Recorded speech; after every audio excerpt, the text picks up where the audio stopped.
Welcome to Kenton Teaches. Enjoy the video. In this video, I will explain how to make Beef Hyderabadi Biryani. First, marinate your beef with a blend of yogurt, fresh ginger garlic paste, and a mix of aromatic spices. This crucial step ensures the beef becomes incredibly tender and absorbs all the wonderful flavors. Include turmeric, red chili powder, and garam masala for that classic taste.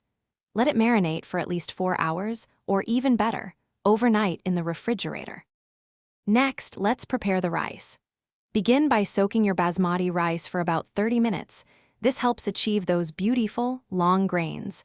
Then, parboil the rice with whole spices such as green cardamom, cloves, and a bay leaf. Cook it until it's about 50% done, ensuring it still has a bite. Drain the rice promptly to stop the cooking process and keep its perfect texture. Hey everyone, if you're finding this easy guide helpful, please hit that like button and subscribe for more delicious recipes. And speaking of staying cool in the kitchen, quick recommendation. Stay hydrated anywhere with the Oala water bottle. It's perfect for keeping your water cold while you're mastering your biryani. Check the description for the link and other great deals. Now let's get back to the video. Now comes the exciting part, layering. In a heavy-bottomed pot, first spread the marinated beef mixture evenly at the bottom. This forms the flavorful base.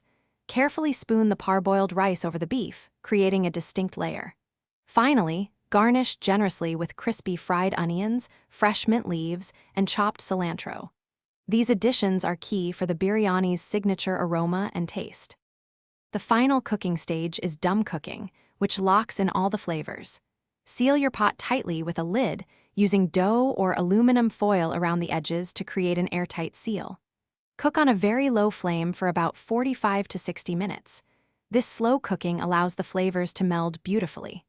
Once done, let the biryani rest for 15 minutes before gently fluffing and serving. Thanks for watching. Please subscribe if this video was helpful.